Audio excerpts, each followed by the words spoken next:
What's going on, guys? Welcome back to Pat Outdoors. Hope you're having a great weekend. As some of you may know, I bought a brand new bike this week. Just got delivered a couple days ago and I'm really excited about it.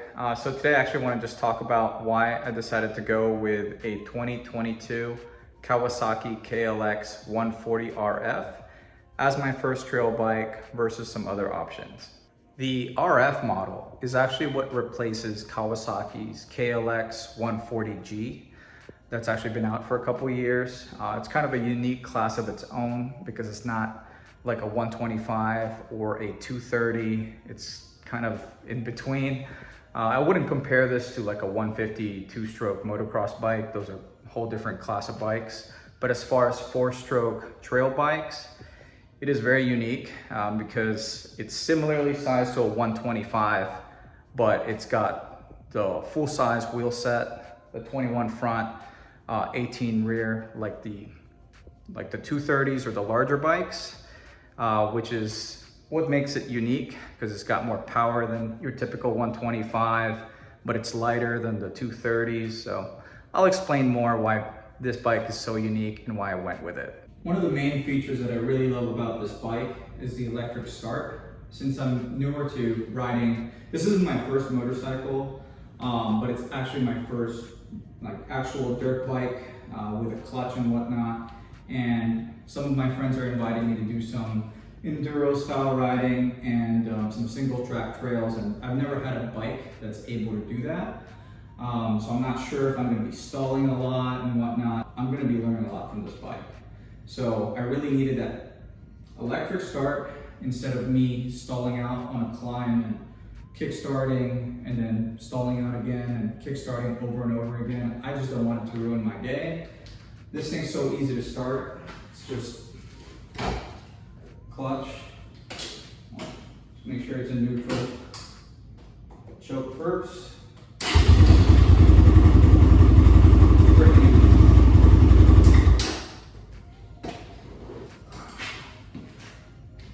Just takes a second to start. I don't have to use my energy kickstarting it. That is one downside of not having a kickstart as a backup, is if you let it sit for a really long time. But I'm gonna be riding this thing a lot this next year, so I'm not really worried about it. So one of the main reasons that I actually did go with this bike is because of the seat height. I actually was gonna get the KLX230 SE. That's what they had set aside for me at the dealer. I had my eyes on that for months, but unfortunately, I'm barely 5'8", and I just cannot properly sit on that 230.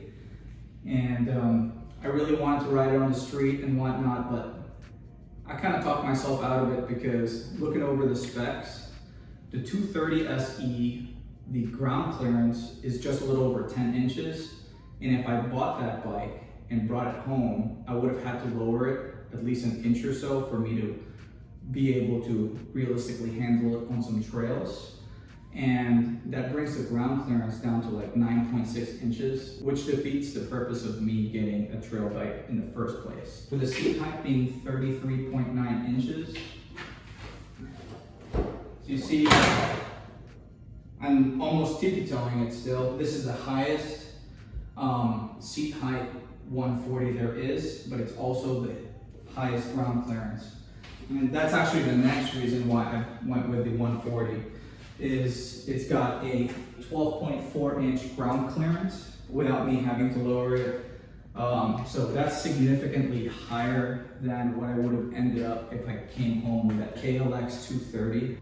I want that 12.4 inch of ground clearance just because I am taking this back on some off-road trails. My buddy has some property in West Virginia I'm excited to rip through, and he warned me about some logs and ledges that his dad's CRF 230 gets stuck on all the time.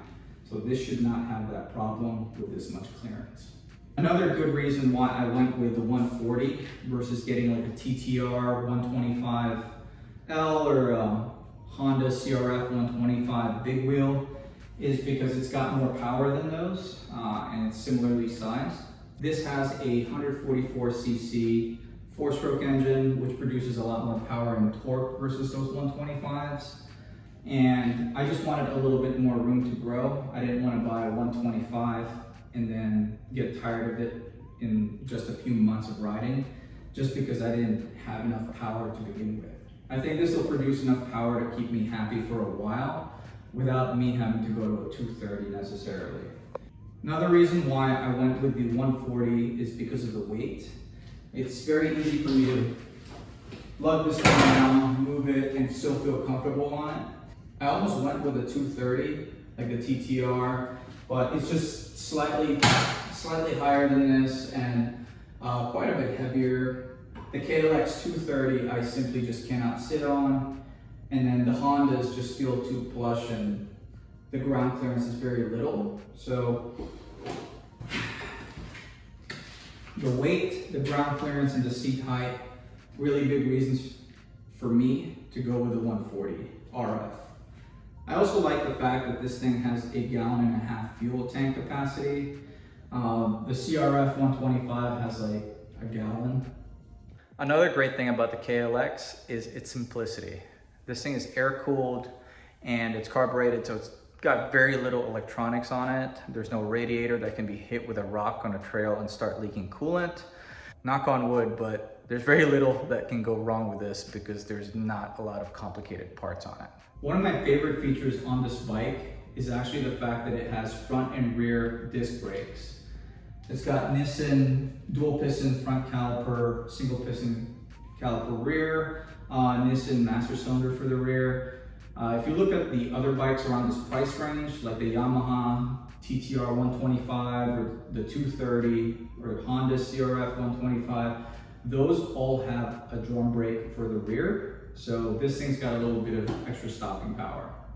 The reason that this 140 feels a lot bigger than all the other 140s and 125s is actually because of this wheel set. It has 21-inch front and 18-inch rear wheels, which is what you usually find on the larger bikes, like the 230s and 250 size.